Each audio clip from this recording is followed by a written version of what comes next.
कामाची. ताज्या घडामोडींसाठी आत्ताच आमच्या यूट्यूब चॅनलला सबस्क्राईब करा. ह्या गुलामगिरीतून बाहेर पडायचं आहे लोकांना. रस्ते असतील, तिथे लाईटीचे प्रश्न आहेत, पाण्याचा प्रश्न सगळ्यात मोठा आहे सध्या तरी. जनतेमध्ये किंवा मतदारांमध्ये असलेले भीतीचं वातावरण हे सर्व काही सांगून जातं. पतसंस्था बुडवलेल्या होता, कारखान्याचे पैसे म्हणजे सभासदांचे पैसे लाटलेले होते. या गोष्टी आहेत. त्यांच्या प्रस्थापित लोकांनी जे काय राजकारण केलंय, जे दडपशाहीचं राजकारण केलंय, या अकलूजच्या प्रत्येक जनतेला माहिती आहे. म्हणजे कुणाला बोलायचं? मोहिते पाटलांना बोलायचं. मोहिते पाटलांच्या विरोधात बोललं की काय होतं हे त्यांना पण माहिती आहे. त्यांना पण ते राजकारण कसं करतात हे त्यांना पण माहिती आहे. सहकार महर्षीनं नंदनवन केलं हे मान्य आहे आपल्याला, पण सहकार महर्षीचं नंदनवन केलं, परत नंतर विजयदादांनी काय काम केलं, मग त्याच्यावरतीच तुम्ही जर रेगाट्या ओढत जर राहिला खाली, तर तुम्ही काय केलं हे सांगा ना जनतेला. हे काय सांगतात सहकार महर्षींनी केलं, विजयदादांनी केलं, बालदादांनी केलं, पोरांनी काय केलं हे सांगू द्या ना त्यांनी. जी ह्यांनी संस्था उभा केल्या त्या संस्था ह्यांनी बुडवायचं काम केलं. पोरांनी जे कारखाने ह्यांनी उभे केले ते बुडवायचं काम ह्यांनी केलं. सभासदांचे पैसे थकवून दिले. विजय शुगरचं काय झालं हे आपल्याला सगळ्यांना माहितीच आहे. अकलूजमधील दडपशाही काढून इथं लोकांना योग्य त्या पद्धतीनं व्यापार करता यावा, डॉक्टरांना व्यवसाय व्यवस्थित करता यावा, ज्या गोष्टी आहेत त्यासाठी तर ही विजन घेऊनच आम्ही इथं अकलूजमध्ये आलो. अशोका चौक ते का मशानभूमीपर्यंत तो रोडवर जर गेला ना, तो माणूस परत अकलूजला ह्या रोडने येत नाही. मी एक सामान्य कार्यकर्ता आहे म्हणून माझ्या घरच्यांना आज भारतीय जनता पार्टीमध्ये तिकीट दिले. ही कोण करू शकतं? चुरस होणार नाही होणार असं नाही, पण भारतीय जनता पार्टीला जास्त पसंत आहे लोकांना. नमस्कार, स्वराज्यमध्ये आपल्या सर्वांचं सहर्ष स्वागत आहे. आपण बघत आहात खबर गावाची बातमी आपल्या कामाची. तर आजच्या विषयामध्ये आपण अकलूज नगर परिषद निवडणूक 2025 या ठिकाणी बघू शकता की अकलूज नगर परिषदची निवडणूक 3 वर्षानंतर ज्यावेळेस अकलूज ग्रामपंचायतीचं रूपांतर नगर परिषदेमध्ये झालं, तदनंतर ही पहिल्यांदाच अकलूज नगर परिषदेची निवडणूक लागलेली आहे. आणि याच संबंधात चर्चा करण्यासाठी आपण प्रभाग क्रमांक 8 उमेदवार दीपाली संतोष वाघमोडे यांच्याशी या ठिकाणी आपण चर्चा करणार आहोत. पहिली नमस्ते. आपण बघू शकता प्रभाग क्रमांक 8 या वॉर्डातनं आपण उमेदवारी अर्ज मिळवलेला आहे आणि पहिल्यांदाच आपण या अकलूज नगर परिषदेच्या निवडणुकीसाठी सामोरं जात आहेत आणि भारतीय जनता पार्टीच्या या तिकिटावरती आपण निवडणूक लढवत आहेत. काय वाटते, काय भावना आहेत तुमच्या? नमस्कार, मी दीपाली संतोष वाघमोडे, प्रभाग क्रमांक 8 इथून उमेदवारी जाहीर मला झालेली आहे. तरी महाराष्ट्राचे मुख्यमंत्री देवेंद्र फडणवीस साहेब, पालकमंत्री जयकुमार गोरे साहेब तसेच राम सातपुते यांनी माझ्यावर विश्वास ठेवला आहे त्यांचे मी शतशः आभारी आहे. मला गोरगरिबीतून त्यांनी जी उमेदवारीसाठी मला अर्ज त्यांनी भरायला सांगितला आहे त्यासाठी मी त्यांचे प्रथमतः आभार मानत आहे. गोरगरिबीतून आम्हाला त्यांनी जी संधी दिली आहे त्या संधीचा आम्ही पूर्णपणे सोनं करणार आहोतच. तसेच जे माझ्या महिला भगिनी आहेत ज्या मोलमजुरी करून आता सध्या काम करत आहेत त्यांच्यासाठी काही तर करण्याची संधी मला मिळालेली आहे. त्यांना ह्या गरिबीतून म्हणजे त्यांना बाहेर कसं काढता येईल याचा मी पूर्ण प्रयत्न करणार आहे.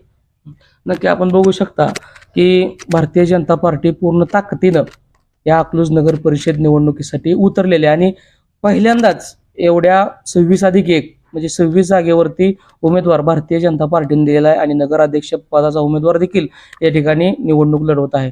नक्की काय वाटतं, कशा प्रकारे या निवडणुकीसाठी आपला पक्ष सामोरं जात आहे? नक्की काय विजन घेऊन आपण जनतेपुढे जाणार आहे? लोकांना बदल हवा आहे. आता लोकांचं पण स्वप्न आहे की आपली ही मुलं उच्च शिक्षणापर्यंत पोहोचली पाहिजेत, आपल्या मुलांना पूर्ण सुखसुविधा मिळाल्या पाहिजेत, स्मार्ट सिटी, येथील मुलांना रोजगार, महिलांचं सक्षमीकरण, सबलीकरण हे विषय घेऊन आपण पुढे जात आहोत. अकलूजला सर्वात जास्त स्मार्ट सिटी करणं हाच आमच्या पक्षांचा अजेंडा आहे. हेच विजन घेऊन आम्ही जनतेसमोर जात आहे. नक्कीच, निश्चितपणे आपण बघू शकता की भारतीय जनता पार्टीनं या ठिकाणी चुरस तर निर्माण केलेलीच आहे, परंतु पालकमंत्री गोरेसाहेब असतील, माजी आमदार राम सातपुते असतील, यांनी जी काही या ठिकाणी चुरस निर्माण केलेली आहे, काय वाटतं, जनता तुम्हाला साथ देईल का? हो, 100% जनता आम्हाला इथून साथ देणार. जनतेचे आशीर्वाद आमच्यासोबत राहणार आहेत. लोकांना पण बदल हवा आहे, त्यामुळे लोक आम्हाला 100% साथ देतील ही आमची अपेक्षा आहे सर्वांकडून. नाही, निश्चितपणे आपण बघू शकता की आपले विरोधक गेले 3 पिढ्यांचं राजकारण, त्यांचा प्रदीर्घ काळाचा अनुभव समोर असताना जनता आपल्यालाच का बरं निवडेल, का वाटतं असं तुम्हाला? कारण लोकांना पण वाटतं ना, काहीतरी अकलूजमध्ये काहीतरी नवीन झालं पाहिजे, काहीतरी लोकांना संधी मिळाल्या पाहिजेत. लोक वर्षानुवर्ष तेच काम करत आहेत. लोकांना यातून म्हणजे ह्या गुलामगिरीतून बाहेर पडायचंय लोकांना, यासाठी प्रयत्न चालू आहेत सर. निश्चितपणे आपण ज्या प्रभागातून येता, प्रभाग क्रमांक 8, काय समस्या आहेत नक्की, काय अडीअडचणी आहेत लोकांच्या? तिथील रस्ते असतील, तिथील लाईटीचे प्रश्न आहेत, पाण्याचा प्रश्न सगळ्यात मोठा आहे सध्या तरी. तिथील पाणी सोय अगोदर व्यवस्थित चालत होते, पण ह्या 8 दिवसामध्ये तर खूपच प्रश्न पाण्याचा निर्माण झालेला आहे. रस्त्या बघायला गेला तुम्ही, गांधी चौक ते अशोका चौक, इतका रस्ता खराब आहे तिथे की लोकांना सध्या तिथून जाण्यासाठी सुद्धा भीती वाटते. तिथे गटारी असतील किंवा वड्याचं जी काम असेल, तिथली अस्वच्छता, हे सगळी कामं पूर्ण झाली पाहिजे तिथली पण. निश्चितपणे आता आपण बघू शकता की अकलूज शहरामध्ये किंवा अकलूज नगर परिषद निवडणुकीमध्ये जो गाजलेला मुद्दा आहे आणि जो आपल्या पक्षाचा अजेंडा आहे की दहशतमुक्त अकलूज, काय वाटतं कशा प्रकारची नक्की दहशत आहे किंवा कशा प्रकारची दडपशाही ज्याला आपण दहशतमुक्त अकलूज हा अजेंडा घेऊन चाललाय? जनतेमध्ये किंवा मतदारांमध्ये असलेले भीतीचं वातावरण हे सर्व काही सांगून जातं. अकलूज नगर परिषदेमध्ये प्रथमच एवढ्या ताकदीनं भारतीय जनता पार्टी चुरस देते. काय वाटतं, विरोधकांना शह देण्यास भारतीय जनता पार्टी सक्षम ठरेल? 100% ठरणार. का बरं, असं का वाटतं तुम्हाला? निश्चितपणे रामभाऊ सातपुते साहेबांकडं इतकी ऊर्जा आहे, ते बोलण्याचं, त्यांचं जे बोलले नाही एकदा की ही विजन आहे आपलं की नगर परिषदेवरती अजेंडा करायचा, म्हणजे आपला जो भारतीय जनता पार्टीचा झेंडा लावायचा, तर ते 100% लावणारच. नाही, आपण बघताय की आता भारत देश असेल, भारत देशामध्ये नरेंद्र मोदी साहेबांची क्रेज आहे, वाढती क्रेज आहे. तशीच लोकप्रियता आपल्या माळशिरस तालुक्यामध्ये भारतीय जनता पार्टीला मिळत आहे. याचं कारण काय असू शकतं? फक्त आणि फक्त रामभाऊ सारखा नेता माळशिरस तालुक्याला मिळाला आणि जे गोरगरिबांसाठी लागणारं जे काय आरोग्याविषयी असेल, दवाखान्याविषयी असेल, जी काय कामं डीपी बसवण्यापासून असेल, शेतकऱ्यांना पीक कर्ज, पीक कर्जाचं विम्याचे पैसे मिळवून देण्यात असेल, इतर ज्या गोष्टी आहेत, म्हणजे शेतकऱ्यांसाठी असू द्या, गोरगरिबांसाठी असू दे, जी तळमळ आहे रामभाऊ सातपुतेंची, ती तळमळ आजपर्यंत माळशिरस तालुक्यामधल्या कुठल्याही नेत्यामध्ये दिसली नाही. हाच मोठा बदल आहे. काय वाटतं की मधल्या काळामध्ये बऱ्याच विरोधकांनी भारतीय जनता पार्टीला जवळ केलेला याचा फटका विरोधकांना या निवडणुकीमध्ये बसेल? 100% बसणार आहे. विरोधकांना भारतीय जनता पार्टीनं एकदा संधी दिली होती त्यांना उभा राहण्याची म्हणजे जे काय ह्यांनी केलेलं होतं, पतसंस्था बुडवलेल्या होता, कारखान्याचे पैसे म्हणजे सभासदांचे पैसे लाटलेले होते, ज्या गोष्टी आहेत ह्यांचे केल्या, जे काय पराक्रम केले त्यांनी, त्याच्यावरती पांघरून घालून ह्यांना पुढे उभं राहण्याचे चान्सेस होते, ते आता ती संपलेत. भारतीय जनता पार्टीने त्यांना एक उभा राहण्यासाठी संधी दिली ती, ते त्यांनी गमावून बसले. आपण माळशिरस तालुक्यामधले भारतीय जनता पार्टीचे जुने जाणते कार्यकर्ते आहात आणि बऱ्याच काळ आपण या ठिकाणचं राजकारण असेल हे कोळून पेलेलं आहात. काय वाटतं, ही पहिली संधी चालवून आलेली आहे, या संधीचं सोनं करण्यासाठी जनता तुम्हाला या ठिकाणी चांगली संधी देईल का? 100% आपला जो मतदार आहे तो पुढे येऊन तुम्हाला सांगणार नाही की मी मतदान करेन भारतीय जनता पार्टीला, पण त्यांच्या मनामध्ये जी 70 वर्ष राजकारण करते तिथील प्रस्थापित लोक, त्या प्रस्थापित लोकांनी जे काय राजकारण केलंय, जी दडपशाहीचं राजकारण केलंय, ह्या अकलूजच्या प्रत्येक जनतेला माहिती आहे. जनता जरी समोर येऊन सांगत नसेल, ह्यांचे जे चेलाचपाटे आता जे मीडियासमोर बोलतात ना, ही मीडियासमोर त्यांना जी मिळालेली लाच आहे त्या लाचेपुरतं ती लोक बोलतात. पण आजपर्यंत जी सर्वसामान्य माणूस आहे, सर्वसामान्य माणसांना जे काय त्रास दिलेला आहे लोकांनी, ह्या प्रस्थापित लोकांनी, आजपर्यंतची कामं केली नाहीत. वेळेवर त्यांना भेटले सुद्धा नाहीत ही लोक. त्या लोकांच्या मनात जी आहे ती 3 तारखेला तुम्हाला दिसेल, भारतीय जनता पार्टीला विजय करूनच तुम्हाला दिसेल. नाही, आपण बघू शकता की अकलूजचा मतदार हा सायलेंट मतदार म्हणून ओळखला जातो. बरोबर. म्हणजे काय वाटतं की हा सायलेंट मतदार दाखवतोय आणि करतोय याबाबत तुम्हाला नक्की काय वाटतं? ही उत्फेडीना जी मतदारांची उत्पीडना आहे ही आजची नाही आहे. ही 60 ते 70 वर्ष झाले लोक जी काय त्रास होतो त्यांना, काम होत नाहीत, रस्त्याचा असू द्या, लाईटीचा प्रश्न असू द्या, मतदारसंघातला आपल्या प्रभागातला असू द्या, जे काय पाण्याचा प्रश्न असू द्या, ही लोक बोलून दाखवायचं. कुणाला बोलायचं? मोहिते पाटलांना बोलायचं. मोहिते पाटलांच्या विरोधात बोललं की काय होतं हे त्यांना पण माहिती आहे.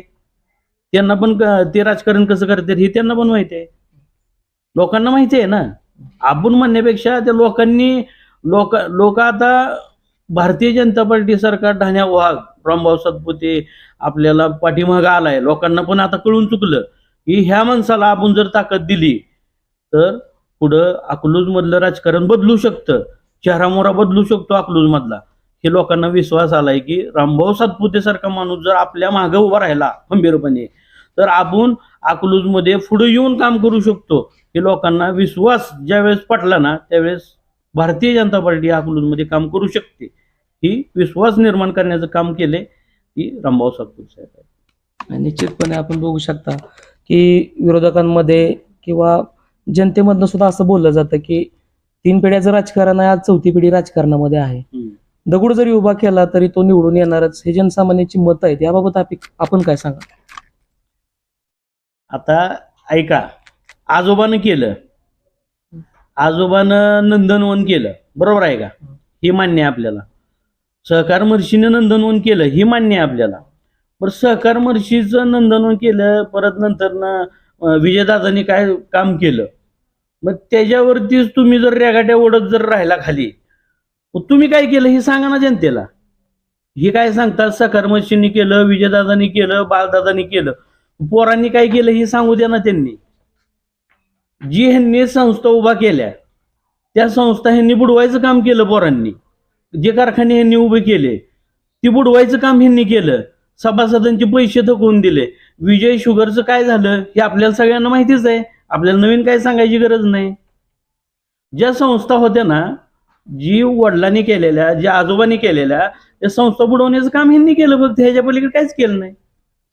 निश्चितपणे आपण बघू शकता आज जी काय भारतीय जनता पार्टी मोठं विजन घेऊन अकलूज नगर परिषद निवडणुकीला सामोरं जाते की आपण दिलेलं जे काय आश्वासन आहे, निश्चितपणे जर जनतेनं तुम्हाला साथ दिली तर ते आश्वासनं पूर्ण होतील याची काय गॅरंटी? म्हणजे कशा प्रकारे तुम्ही हे जे काय आश्वासन देताय हे नक्की पूर्ण करचाल, याचं काय मी करावं नक्की जनतेला? आमच्या देशाचे लाडके पंतप्रधान नरेंद्रभाई मोदी आणि आमच्या राज्याचे मुख्यमंत्री देवेंद्रभाई फडणवीस आणि आमच्या माळशिरस तालुक्याचे लाडके आमदार रामभाऊ सातपुते आणि आमच्या सोलापूर जिल्ह्याचे पालकमंत्री साहेब, ह्या सर्वांनी फक्त एकच अजेंडा आहे त्यांचा, अकलूज भयमुक्त करून येथील व्यापाऱ्यांना, येथील डॉक्टरांना, येथील सर्वसामान्य जनतेला व्यवस्थित जसं इतर शहरामध्ये असतं, इतर शहरामध्ये जी लोक भयमुक्त जगतात त्या पद्धतीने अकलूजमधील दडपशाही काढून तिथं लोकांना योग्य त्या पद्धतीनं व्यापार करता यावा, डॉक्टरांना व्यवसाय व्यवस्थित करता यावा, ज्या गोष्टी आहेत त्यासाठी तर ही विजन घेऊनच आम्ही इथं अकलूजमध्ये आलोय. अकलूजमध्ये हे आम्ही जे उतरलोय ह्या विजनच उतरलोय की अकलूज भयमुक्तच करायचंय आपल्याला.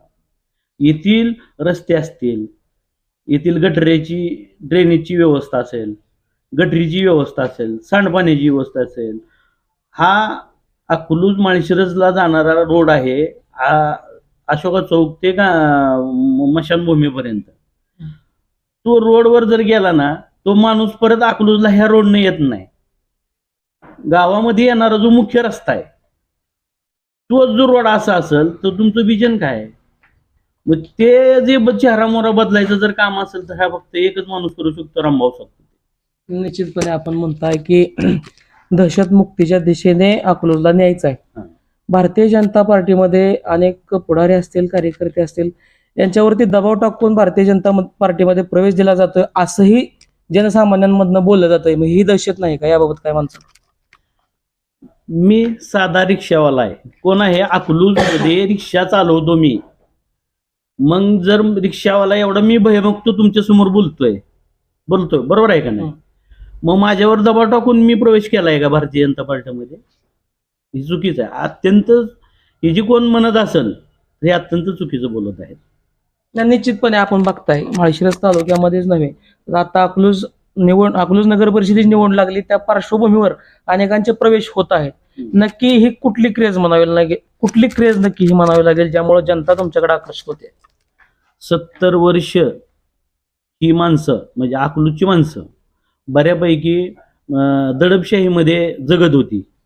आज रामभाऊ सातपुते सारखा नेता आणि देवेंद्र फडणवीस सारखे नेते जर आम्हाला मिळाले, तुमचं जे काय असेल विजन त्या पद्धतीनं आम्ही काम करत आहे. आमच्या विजनला लोक आकर्षित होऊन तुम्ही काहीतरी करणार ही लोकांना विश्वास आला ना. आता अकलूजमध्ये एवढ्या मोठ्या प्रमाणात पक्षप्रवेश होतात, सगळं होतं. अकलूजची लोक पक्षप्रवेश करतात म्हणजे त्या लोकांना कळलं ना, वा ही भारतीय जनता पार्टी आहे.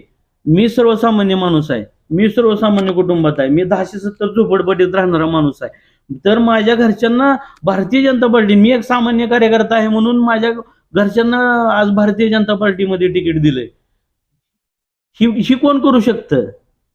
हे लोकांना पण कळलं की भारतीय जनता पार्टीच करू शकते, ही दुसरी कुठली पार्टी करू शकत नाही. घराणेशाही चालवणारी कुठलीच पार्टी करू शकत नाही. सर्वसामान्य घरातील माणसांना तिकीट द्यायचं ही कोणच करू शकत नाही.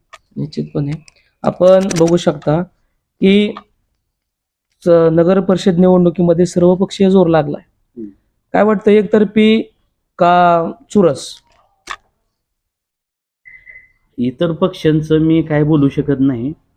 जे पक्ष आहेत, इतर पक्ष आहेत, ए आणि बी म्हणून काम करतात लोक. ही आजपर्यंत हेच चाललंय. ह्या अकलूजमध्ये आम्ही जसं जन्म झाला तसं आम्ही हे बघतो. एखादी पार्टी येते, नवीन उभा राहते, पॅनल लावते, परत नंतर सगळे ए आणि बी म्हणून मॅनेज होतात सगळे लोक.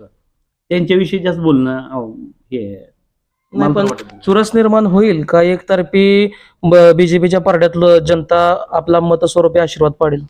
100% चुरस होणार, नाही होणार असं नाही.